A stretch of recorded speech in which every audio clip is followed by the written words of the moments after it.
Esta predicación tiene por título El enemigo interno, entendiendo la lucha del creyente contra el pecado remanente.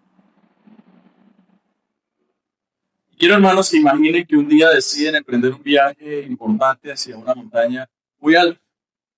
Se prepara, se visten adecuadamente y sale con gran entusiasmo.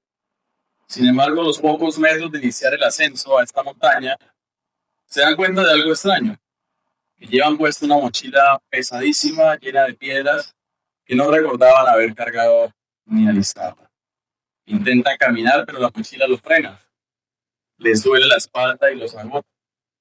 Lo más frustrante de esto es que ustedes no querían cargar esas piedras, pero están ahí, pegadas a su cuerpo. Muchos de nosotros vivimos la vida cristiana así. Queremos subir el monte de la santidad, queremos agradar a Dios, pero sentimos que algo nos tira hacia atrás. Algo que no pedimos, pero que insiste en acompañarnos en el camino. Nos recuerda mucho a Cristiano en el libro de El progreso del peregrino. Emprendió su viaje, cuando se dio cuenta llevaba una mochila muy pesada. Y hoy vamos a entender qué es ese peso, por qué está ahí ese peso y cómo, a pesar de él, o sea, de este peso, podemos llegar a la cima. En esta tarde vamos a tratar un tema que, aunque a veces evitamos, es fundamental para la vida cristiana y es la realidad de nuestra lucha interna. Si hemos nacido de nuevo, si hemos sido regenerados, si somos verdaderamente hijos de Dios, es una realidad que tenemos una lucha interna. Si hay algo que caracteriza a quien ha sido verdaderamente regenerado por el Espíritu de Dios, no es la ausencia de pecado, sino la guerra constante contra él. Muchas veces se ha repetido desde este púlpito que los cristianos no es que ya no pecan, sino que tenemos ahora es una lucha. Bueno, recuerdo la confesión de fe de 1689. Aunque en esta vida la corrupción de nuestra naturaleza no es total en el creyente, gracias a la gracia santificadora, el pecado remanente sigue habitando en nosotros. Todavía está allí, todavía quedan vestigios de este pecado.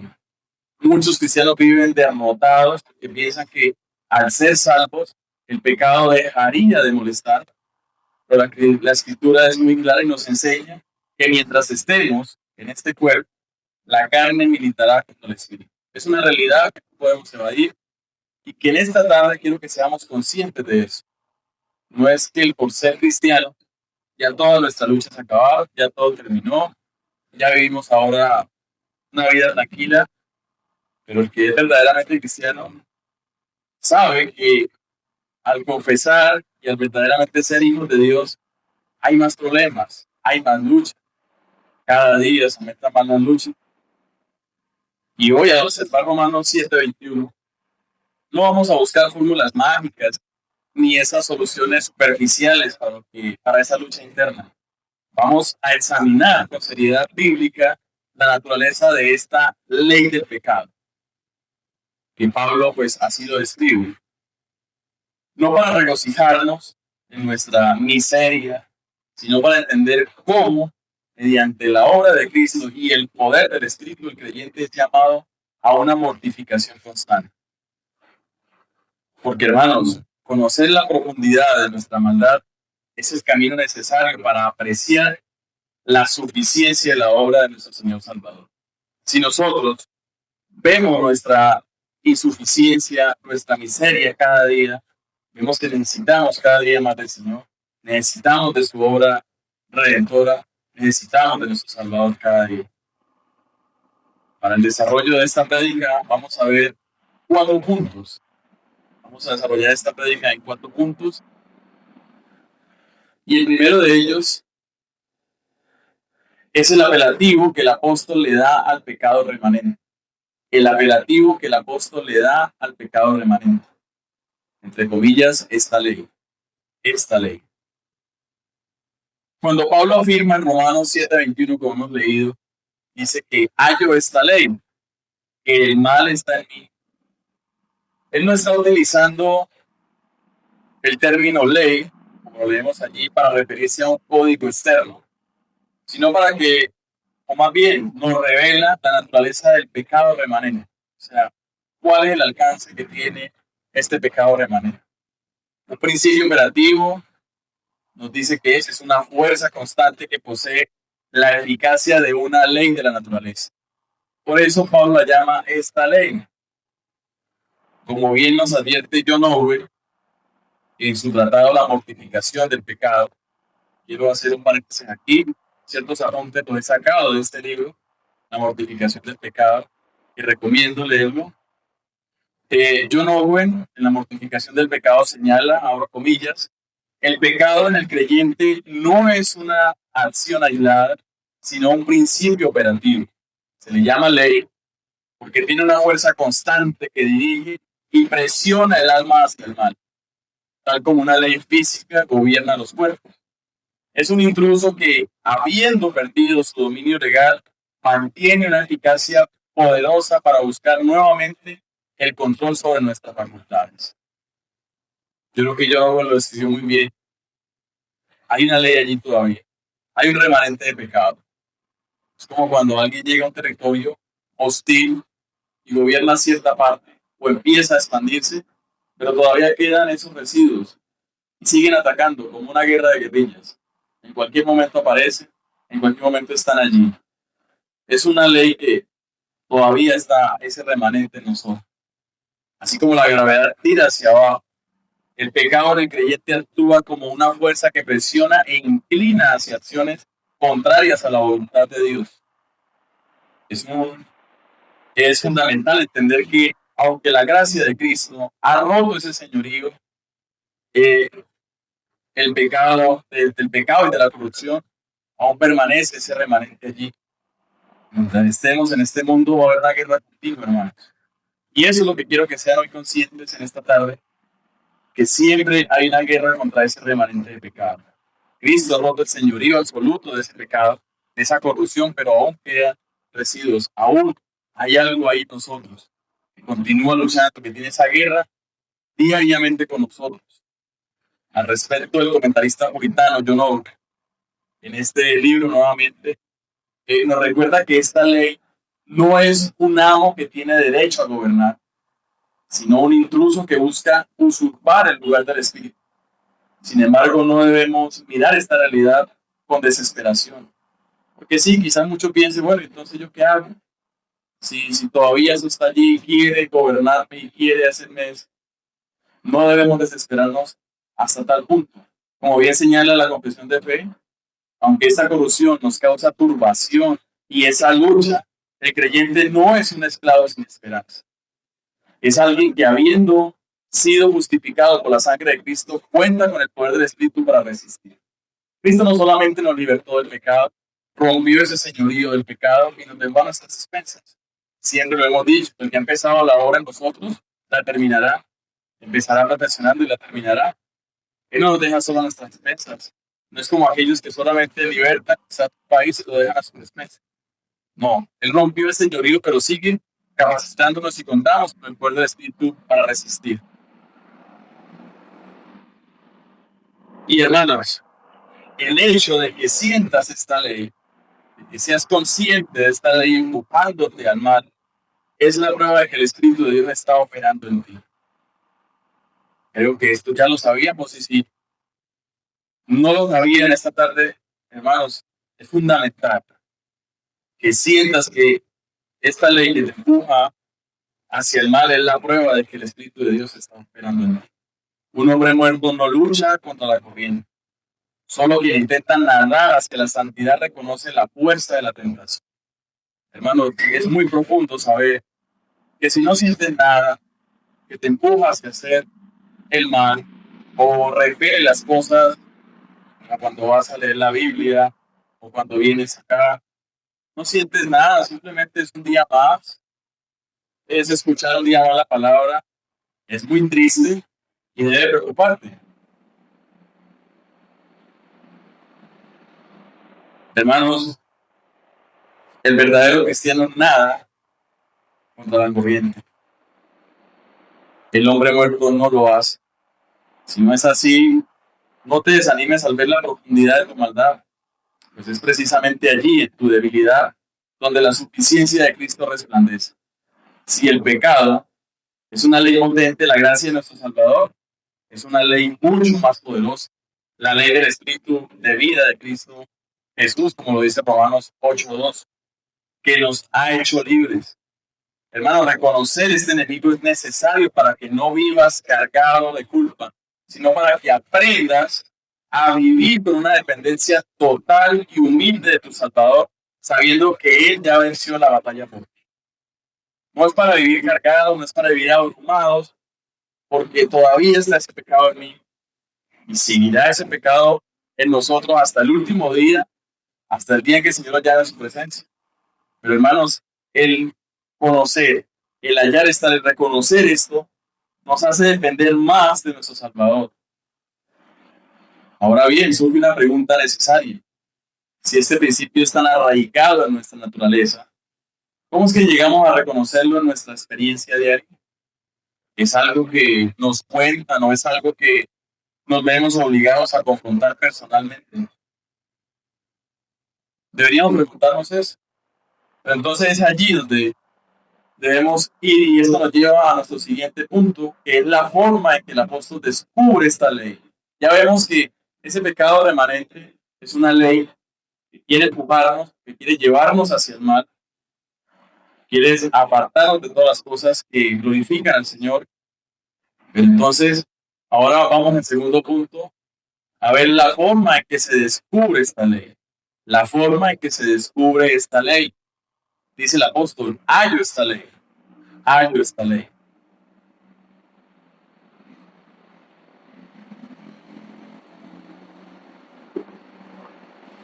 En este segundo punto, el apóstol Pablo nos propone o nos muestra la forma en que él mismo descubrió esta ley operando en su propio ser. Él no dice simplemente que recibió una teoría, sino que la halló. Existe una diferencia abismal entre conocer la doctrina del pecado por medio de un discurso o una clase y llegar a experimentar el poder de esa ley en nuestra propia vida diaria. Pablo afirma, hallo esta ley, como quien dice, tengo experiencia real de su poder y de su eficacia en mí. Reflexionando sobre esta lucha real que tenemos, que tiene cada creyente, Charles Spurgeon solía decir en su exposición sobre la lucha interna, decía, abro comillas, la santidad no consiste en ignorar la propia maldad, sino en descubrirla. Muchos hombres nunca sienten la fuerza de la corriente porque se dejan arrastrar por ella. Es solo cuando, por la gracia de Dios, el creyente comienza a nadar contra la corriente del mundo y de su propia carne, que descubre con horror y asombro cuán profunda y fuerte es esta ley del pecado que todavía habita en su vida. Vamos, solamente luchando, solamente hallando nosotros mismos, descubriendo eso a través de la luz de la palabra, es que vemos cuán profundo es y qué fuerza tiene en nuestro interior. Al igual que Cristiano en su viaje en el libro Progreso de Peregrino, cuando comenzamos a hallar esta ley del pecado de nuestros miembros, corremos el riesgo de caer en el pantano de la desesperación. El pecado es astuto. Miren cómo opera el pecado. El pecado es muy astuto y primero, intenta ocultarse. Pero cuando el Espíritu nos lo muestra, nos revela, el pecado cambia de táctica e intenta convencernos de que es demasiado grande para ser perdonado. Primero usted quizás reflexione y diga, pero es que yo es que yo no tengo mucho. Ya lo que antes hacía ya no lo hago, ya no hago esto. Y usted piensa que su vida está bien y ya no hay pecado remanente. Intenta convencerlo de eso. Pero cuando el Espíritu a través de la palabra de Dios, cuando nos exponemos a la palabra de Dios, a los sermones, empezamos a descubrir, sí, estamos fallando en esto, estamos haciendo esto, caigo en esto. Entonces, ¿qué pasa? Ese pecado sale, aflora, Y dice, pero es que es muy grande para que Dios lo perdone. Dios no lo va a perdonar por todo lo que usted ha hecho. Esto es muy grande. Pero recuerden, nuestra convicción de pecado es para llevarnos a la cruz, no para hundirnos en la desesperación. El que te muestra tu pecado es el mismo Espíritu que te señala hacia el Salvador. El Espíritu Santo nos revela, nos muestra el pecado, pero asimismo nos lleva a los pies de Cristo, nos lleva a la cruz de Cristo. Hermano, eso es lo que distingue a una fe intelectual de una fe viva y regenerada. Tiene algo que ver con lo que vimos esta mañana. Muchas veces creemos que por tener mucho conocimiento, conocer muchos versículos, haber leído casi toda la Biblia o toda la Biblia y tener muchos libros y quizás leerlos, pensamos que ya tenemos dominio sobre el pecado y que toda nuestra vida está controlada. Y ya sabemos de dónde va a atacar y todo, y lo hacemos en nuestra fuerza. Pero, hermanos, esto no es así. Posible poseer las escrituras y reconocer que la Biblia declara la existencia de nuestra corrupción, pero existen pocos que la conozcan en sí mismos de una manera que los lleve a una lucha constante. Es muy distinto ver y conocer uno mismo las cosas. Quizás, en un ejemplo, alguna enfermedad, podemos hablar de una enfermedad terminal y conocemos de esa enfermedad. Y hemos visto muchos casos de enfermedades terminales, pero es muy distinto cuando la persona lo vive, cuando la persona la conoce y sabe cómo opera esa enfermedad, qué está haciendo en mi interior. Sí, yo puedo conocer los síntomas, me pasó esto, aquello, todo esto ha pasado en la vida de esta persona, pero cuando nos toca a nosotros, cuando vivimos esa experiencia, es que conocemos verdaderamente. Y es lo que pasa con el pecado remanente. La Escritura nos muestra, nos habla de que existe un pecado remanente, que tenemos una lucha constante, que tenemos una lucha diaria, pero solamente cuando experimentamos, cuando hallamos, cuando encontramos esta ley en nuestros miembros, es que empezamos a luchar. Pablo no fue convencido por una predicación externa solamente, sino que fue confrontado por la realidad de esta ley que operaba dentro de su propio corazón. Eso que escribió Pablo allí es muy profundo. Pablo se dio cuenta de que hay una ley, de que habitaba en él y que todavía estaba allí operando y que cada vez que quería hacer algo para la gloria de Dios se manifestaba.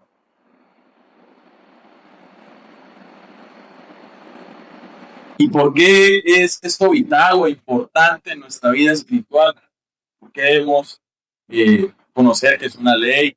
¿Por qué debemos hallarla o encontrar eso?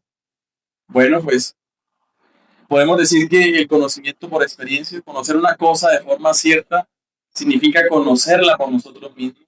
Cuando logramos identificar en nuestro interior lo que la palabra de Dios enseña. Entonces, cuando empezamos a ver que todo lo que se predica, todo lo que leemos, sí, eso aplica en nuestra vida. No es para mi hermano, no es palabras al aire, es porque estas cosas que estamos hablando aplican a nuestra vida. No es para los demás, es para nosotros, para ese remanente de pecado que aún está allí. Y entonces empezamos a experimentar por conocimiento, por experiencia, empezamos a ver cómo opera el pecado, cómo se manifiesta. Hablaba yo con un hermano, no es o debe ser sabio cada vez que caemos. Mirar por qué caímos, por qué pequé, por qué caí, qué pasó en ese momento. Reflexionar y no andar por la misma senda que no. No volver a hacer lo mismo para caer de la misma manera. Porque venimos y nos arrepentimos, pero hacemos otra vez lo mismo, pasamos por el mismo lugar, creamos las mismas situaciones para que el pecado remanente se manifieste y nos haga caer, o caigamos nosotros. Entonces es sabio reflexionar por qué he caído, por qué he pecado, qué pasó en este momento, y esforzarme, venir a los pies de Cristo, Señor, he pecado, he caído, pero también ser sabio y decir, esto no lo debo hacer, caí por esto.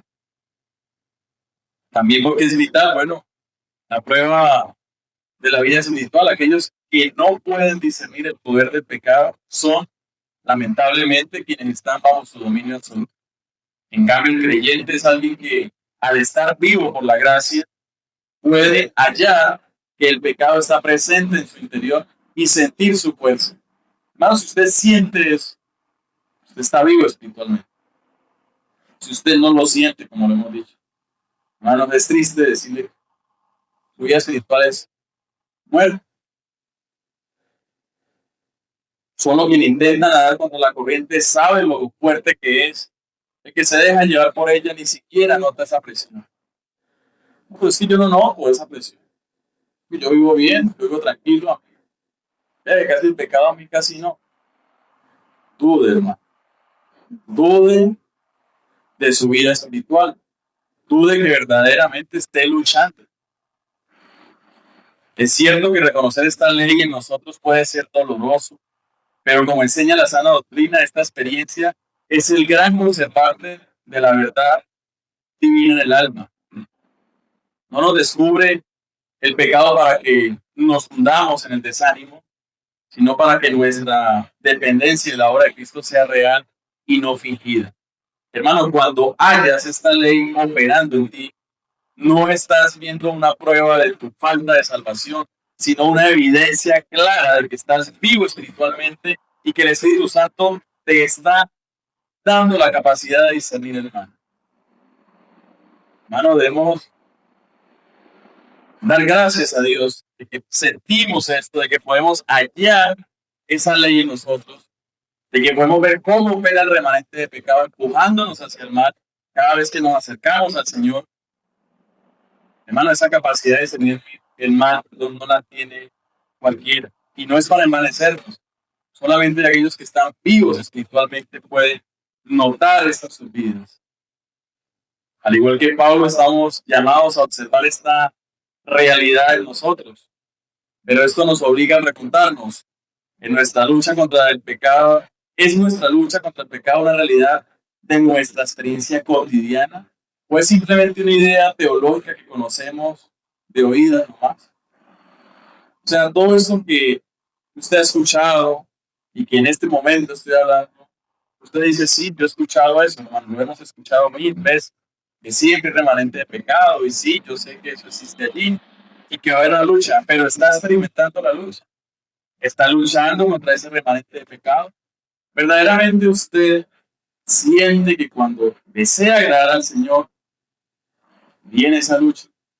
Cuando usted desea sentarse con su Biblia, a orar, a leer, a meditar, se vienen pensamientos de hacer esto, de hacer aquello, ahorita hago, o mejor ahora, pero entonces usted empieza esa lucha.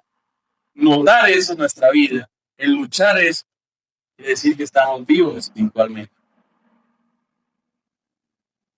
Ahora, hermanos, ¿cómo sabemos si hemos hallado la ley? Hágase esta pregunta. Cada uno pregúntese, ¿le entristece a usted el pecado cuando lo comete? ¿O solo le entristece cuando alguien más lo descubre? Si está en su casa y comete algún pecado, como nadie le vio, no pasa nada. Es solamente cuando mi hermano o cuando mi mamá o mi papá me ven, entonces ahí sí tengo que estar pendiente.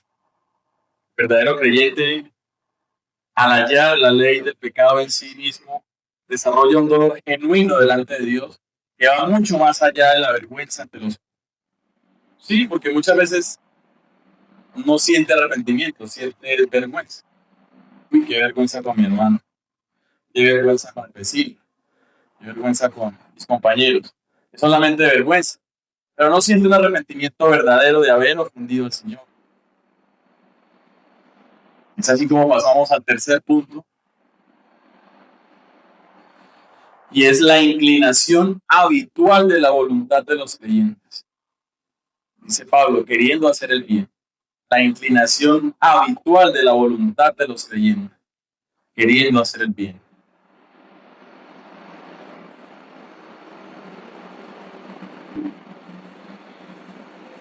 En tercer lugar, el apóstol Pablo nos revela una verdad gloriosa que diferencia al creyente de todo aquel que no ha sido alcanzado por el Evangelio. Existe en nosotros una disposición nueva, una inclinación del corazón que no teníamos antes. Pablo dice, queriendo hacer el bien. Esta no es una intención pasajera, es la dirección constante de nuestra voluntad regenerada. Esto es clave, hermanos. En este tercer punto, esa inclinación habitual de la voluntad de los creyentes de querer hacer el bien es de una persona regenerada. Personas que no han nacido de nuevo, que su vida espiritual todavía está muerta, hermano, no tiene la intención de hacer el bien. Ahora, este querer hacer el bien, estamos hablando de un bien moral hacia mi prójimo, para que el mundo me vea, más que se porta bien, hace las cosas bien, cumple su trabajo. Es una persona que moralmente ante el mundo hace las cosas bien. Pero este queriendo hacer el bien, del cual nos está hablando aquí Pablo, es esa gloria o hacer las cosas para la gloria de Dios, para hacer las cosas según su voluntad. Es eso que la persona regenerada empieza a ver en su vida, empieza a sentir en su vida, y es allí también cuando empieza a hallar esa ley que lo empuja hacia el otro lado. Y aquí dentro de este tercer punto vamos a ver 3 subpuntos, y uno de ellos es un nuevo principio de vida. Un nuevo principio de vida. Cuando Dios nos salva, Él no se limita a perdonarnos, Él nos transforma desde adentro. El profeta Ezequiel lo describió como un intercambio divino. Ezequiel 36, 26. Ya todos lo conocemos. Dice Ezequiel 36, 26. Os daré corazón nuevo y pondré espíritu nuevo dentro de vosotros, y quitaré de vuestra carne el corazón de piedra y os daré un corazón de carne. Antes nuestro corazón solo conocía la rebelión. Ahora, por la obra del Espíritu, ese corazón de carne tiene la capacidad de inclinarse hacia Dios, de amar su ley y de desear su santidad. Ahí empezó la obra del Señor. Cambió ese corazón de piedra por un corazón de carne. Un corazón que ahora sí se inclina por las cosas del Señor. El Señor vino, destruyó el dominio del pecado, y ahora nuestra inclinación es para agradar al Señor, hacer las cosas del Señor, para hacer todo según su voluntad, para agradarle a Él. Pero todavía hay un lazo que nos jala hacia el otro lado. Todavía estará esa lucha. Hermanos, esa lucha siempre va a estar. Podemos estudiar mucho, leer mucho, estar atentos, sí, pero siempre va a haber esa lucha. Y nunca seremos expertos en luchar contra Él. Siempre dependeremos, siempre vamos a depender de la obra del Señor. El apóstol Juan lo expresa con tanta claridad. Dice en 1 de Juan 3:9. 1 de Juan 3:9. Todo aquel que es nacido de Dios no practica el pecado, que la simiente de Dios permanece en él. Esa simiente es el nuevo principio de vida que hace que, aunque tropecemos, nuestro querer, el deseo que tenemos profundo, sea buscar la gloria de Dios. Ya no practicamos, como dice el apóstol, ya no practicamos el pecado. Practicar es algo que se hace todos los días.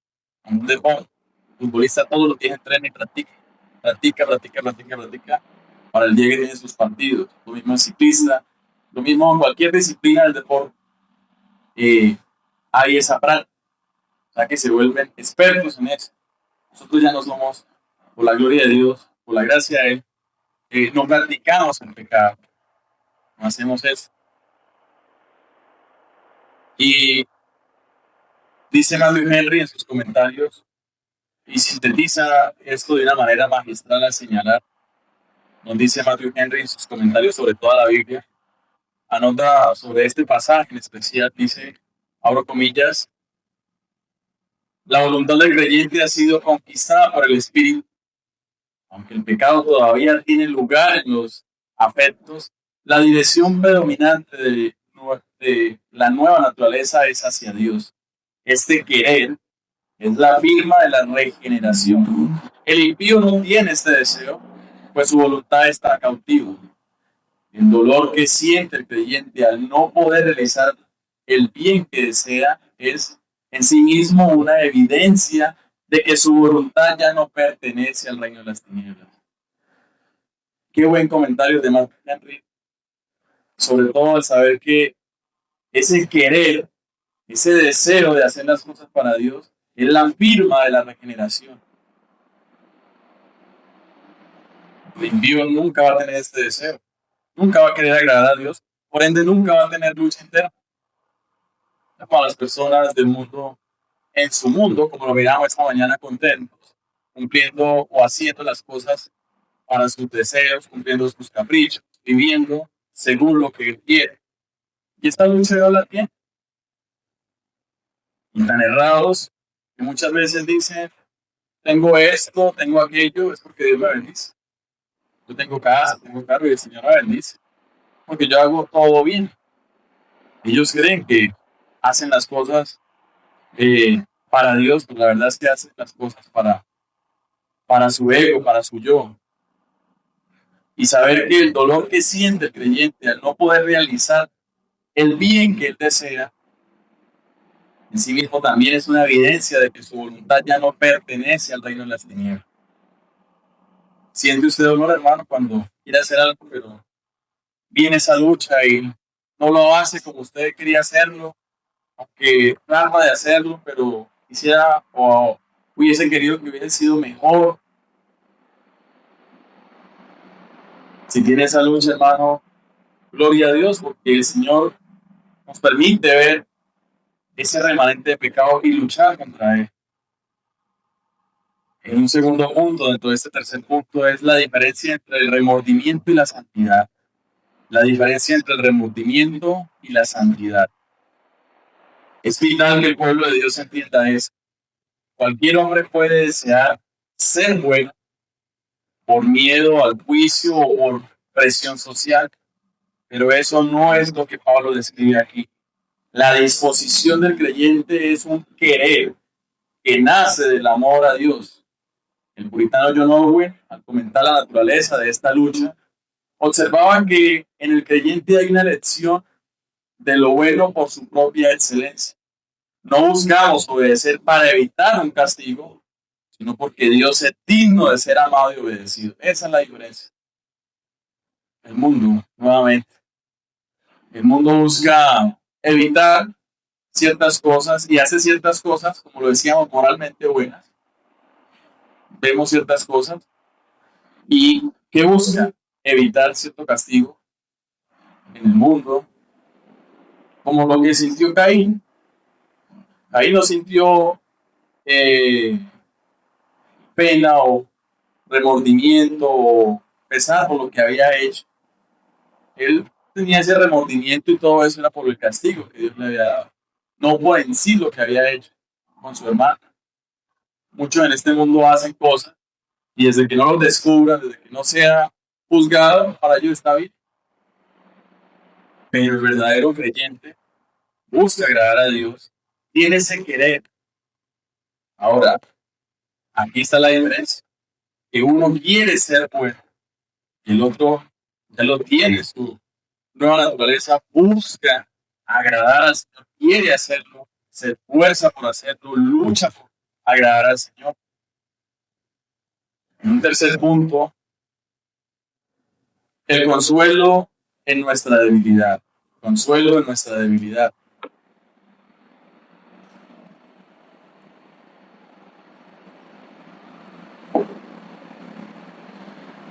El consuelo en nuestra debilidad. Hermanos, esto es un bálsamo para los momentos en que fallamos. Si tú te sientes mal después de caer en tentación, si tu alma está incómoda cuando te desvías del camino, si tu mayor anhelo es, a pesar de tus errores, vivir una vida que agrade al Señor, eso, hermanos, eso es la evidencia más clara de que la gracia ha hecho su obra en ti. A pesar de todo eso, a pesar de esos errores, a pesar de muchas veces desviarnos del camino, es una evidencia de que la gracia ha hecho su obra en ti. Como dice Filipenses 2.13.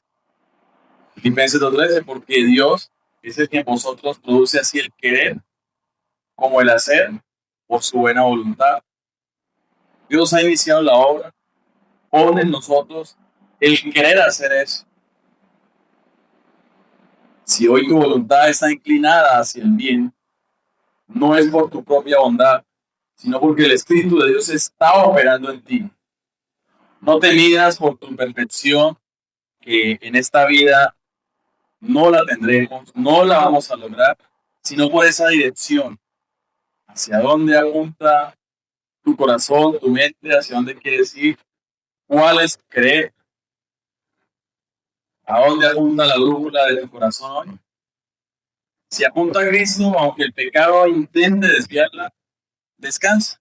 El Señor ha puesto en ti un querer nuevo que Él mismo se encargará de completar. Hermanos, eso es lo importante. ¿Hacia dónde apunta la brújula de tu corazón? ¿Se inclina más por las cosas del mundo o por las cosas del Señor? Busca agradar al Señor a pesar de nuestras imperfecciones, porque no seremos perfectos. Todo lo que hagamos en esta vida va a tener errores, no vamos a desviar, no vamos a hacer las cosas como queremos hacerlas delante del Señor, pero está siempre la lucha y el deseo de querer hacer las cosas para el Señor.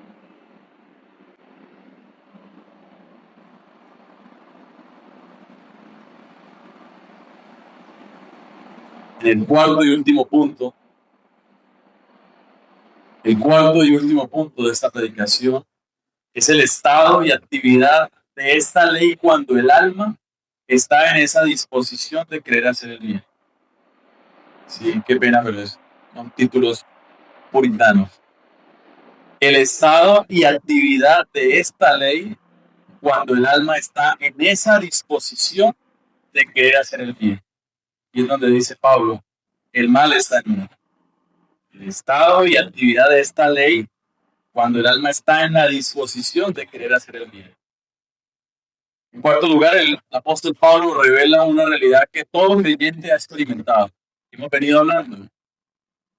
Todo creyente ha experimentado esto en lo profundo de su ser. ¿Y cuál es? El pecado no solo habita en nosotros como un residuo pasivo, sino que está activo, siempre a la mano y listo para levantarse precisamente cuando nuestra alma es movida por la gracia. Se dispone a cumplir con el deber espiritual, es allí cuando aparece. Cuando nuestra voluntad inclinada por el Espíritu Santo busca agradar a Dios, el pecado remanente no permanece inactivo. Se revela con una operación contraria y astuta. Hermanos, siempre va a estar allí. Cada vez que usted quiera agradar al Señor, de una vez el pecado va a llegar. Eso es automático. Queremos agradar al Señor, de una vez el pecado va a llegar. Aparte de que nos hostiga en los tiempos, o que nosotros damos tiempos de ocio espiritualmente, cuando queremos hacer las cosas para el Señor, allí somos hostigados. Allí está la mano presto para ir en contra de lo que queremos hacer para el Señor. Allí también vamos a ver 3 puntos. Y uno de ellos, en este cuarto punto, es un enemigo interno y activo. Un enemigo interno y activo. Esta oposición no es una coincidencia, sino la naturaleza misma de nuestra lucha en este mundo caído. El apóstol lo explica claramente en Gálatas 5:17. Gálatas 5:17. Porque el deseo de la carne es contra el espíritu y el del espíritu es contra la carne. Y estos se oponen entre sí para que no hagáis lo que quisierais. Hermanos, el pecado actúa aquí como una ley que no busca simplemente nuestra caída en el momento de descuido, como lo hemos dicho, sino que intenta activamente desviar nuestra voluntad del camino de la obediencia, especialmente cuando estamos más cerca de servir al Señor. ¿Cuánta lucha hemos tenido hoy para venir a la iglesia? Y si no has tenido lucha, preocupes. Pero todos tenemos lucha.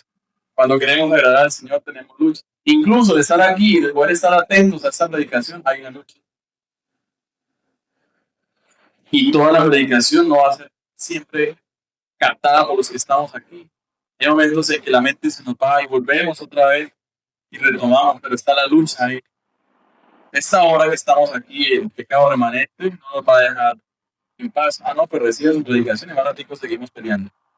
No, aquí está presente, está luchando contra nosotros. Quizás le sueño, empiece a bostezar, esté pensando mañana qué voy a hacer en el trabajo, en la finca, cuándo voy a coger, a qué hora me levanto. Pero cualquier cosa, aunque en los días de la semana son lícitos pensar, pero hoy no, hermano. Y es ahí donde está luchando. Es importante aclarar esto. El pecado no es una excusa para la pasividad. Algunos dicen, como el pecado es una ley en mí, no puedo hacer nada. No, pues como está ahí, entonces, como dice la palabra que es una lucha constante y es hasta que partamos de este mundo, pues, ¿qué puedo hacer? Pero la escritura al revelarnos este enemigo nos está entregando el mapa de nuestro campo de batalla para que tomemos las armas del Espíritu, no para que tiremos la toalla.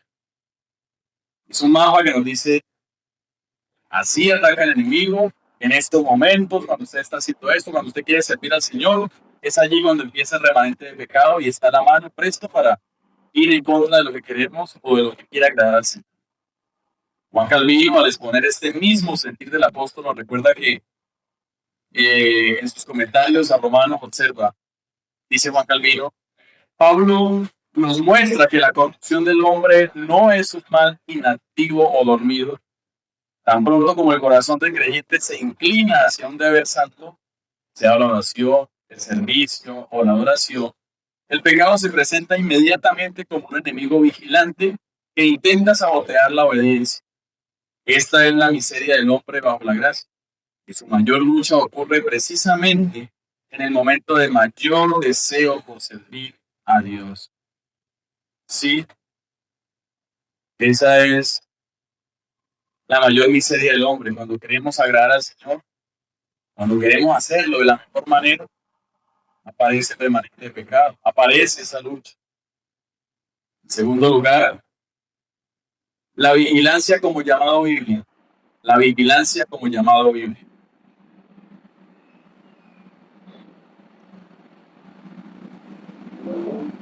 Hermanos, ante esta realidad que venimos viendo, usted ya conocía, pero que hoy estamos recordando, de un enemigo que habita en nuestra propia casa. La escritura nos exige una vigilancia que muchos cristianos han descuidado. Y esta mañana recordamos Proverbios capítulo 4, versículo 23. Nos exhorta con toda seriedad. Dice, sobre toda cosa guardada, guarda tu corazón, porque de él mana la vida. El creyente que ignora la actividad de esta ley en su interior vive, en términos prácticos, como alguien que intenta caminar hacia el cielo con la guardia baja. No podemos permitirnos o darnos el lujo de la negligencia espiritual. Pues el mal siempre está buscando el momento para presentarse a nuestra voluntad.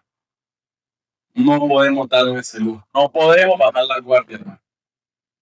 Un día que usted no ore, un día que usted no lea la palabra, eso es el campo para que el enemigo venga y siembre su cizaña y todo ese terreno que usted a través de la palabra ha empezado a ser fértil, pues lo deja y viene la maleza y empieza a dañarlo. No podemos bajar la guardia. No podemos darnos vacaciones espirituales. En tercer punto, la esperanza en nuestra debilidad. La esperanza en nuestra debilidad. La finalidad de exponer esta realidad no es sumirnos en el desánimo. No quiero que salgamos esta tarde desanimados o con una introspección enfermiza, sino despertarnos a nuestra necesidad diaria de Cristo. Eso es lo que quiero en esta tarde. Que dependamos del Señor diariamente, en cada momento. No cada domingo, no cada miércoles, sino que diariamente dependamos de Él. Que seamos conscientes, hermanos, que hay una lucha, que todos los días debemos, a cada momento debemos estar luchando, que debemos llenar nuestra mente de la palabra de Dios para poder luchar, porque si no tenemos las herramientas o la armadura que nos dice Efesios 6, no podremos luchar, hermano. Es vital comprender que el pecado está en mí, está en nosotros el pecado, pero ya no tiene la autoridad para dominarme. Como nos recuerda Romanos 6:14. Romanos 6:14. El pecado no se enseñoreará de vosotros. Si el mal es activo, la gracia de Dios es incomparablemente más eficaz. Nuestra sabiduría como pueblo de Dios no radica en creer que podemos erradicar este pecado por nuestra propia fuerza, sino en vivir en una dependencia constante del Espíritu de vida. Cuando sientas, hermano, que el mal se levanta en tu interior para impedir de hacer el bien, recuerda que esa lucha es la prueba de que el Señor está perfeccionando su obra en ti. Si sientes eso, gloria a Dios y lucha.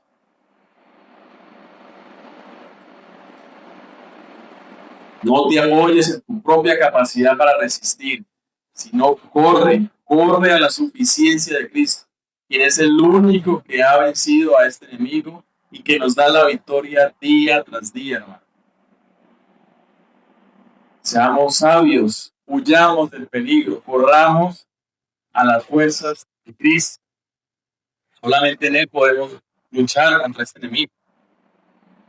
Como le sucede a Cristiano en el Valle de la Humillación al enfrentarse a Apolión. Nuestra lucha no es contra carne ni sangre. Cuando el pecado se levanta a la mano, no podemos confiar en nuestra propia espada. Debemos recordar que nuestra armadura, como es descrita en Efesios 6 y como ya hemos escuchado, es provisión de Dios. La mortificación no es una lucha de un hombre desarmado. Es el acto de vestirnos de Cristo cada mañana, sabiendo que la espada del Espíritu, la palabra de Dios, es la única que puede cortar la fuerza de esta ley interna. Hermano, no se levante sin ponerse esta armadura, sin leer la palabra, sin ser consciente de que el enemigo, apenas usted despierta, ya empezó a atacar.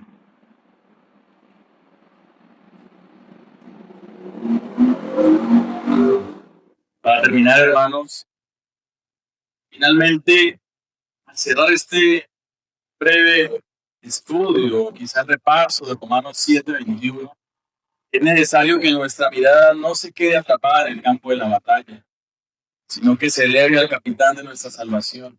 Hemos visto paso a paso la realidad que todo creyente enfrenta. Primero reconocimos que el pecado en nosotros no es un accidente pasajero, sino una ley. No es algo que está pasando y que en nuestra vida en cualquier momento se acaba, no. Una ley que está allí, un principio operativo, como bien señalaba John Owen, que aunque ha perdido su trono, todavía intenta imponer su gravedad sobre nuestra nueva naturaleza. Es un enemigo que no se rinde y que no se rendirá. Y que hasta el último momento, hasta el último suspiro de nuestras vidas, allí va a estar. Segundo, aprendimos que el hallar esta ley en nuestra propia vida, lejos de ser un síntoma de que algo anda mal con nuestra salvación, es la evidencia más clara de que el Espíritu Santo ha iluminado nuestra conciencia. Hermanos, hallar esta ley, y quiero que lo tengan muy claro, no es que, algo anda mal en mi vida. No. Es muestra, evidencia clara de que el Espíritu Santo ha iluminado nuestra conciencia. De que esa palabra que se ha predicado aquí, que usted está leyendo, que usted está estudiando, ha obrado en su vida y le hace ver, le hace hallar esta ley en su propia vida. Y me muestra cómo trabaja, cómo lo impulsa a hacer el mal. Cada vez que usted quiere leer la palabra de Dios, cada vez que usted quiere escuchar la prédica, empieza a luchar, empieza con cualquier cosa a hacerlo caer. Tercero, nos regocijamos en que por la gracia soberana de Dios, nuestra voluntad ha sido transformada. Ahora hay un querer hacer el bien, como dice el apóstol, que antes no existía. Como explica Matthew Henry, este deseo es la firma de la regeneración. Puede que fallemos en la ejecución, pero la brújula de nuestro nuevo corazón apunta irrevocablemente hacia Cristo. Hermanos, no hay perfección en todo lo que hagamos para glorificar al Señor. No se abrume con eso, porque nunca lo haya. Pero está el querer hacer el bien, está el deseo. Y nuestro corazón apunta hacia Cristo siempre. Finalmente, advertimos con Calvino que esta lucha es más intensa precisamente cuando buscamos la obediencia, cuando intentamos orar, servir o adorar. El pecado se presenta a la mano, está ahí, está cerca. Es una guerra civil interna en nosotros, pero una guerra donde no estamos solos. Una guerra donde Cristo nos capacita, donde Cristo nos sigue ayudando, donde Cristo está aquí presente.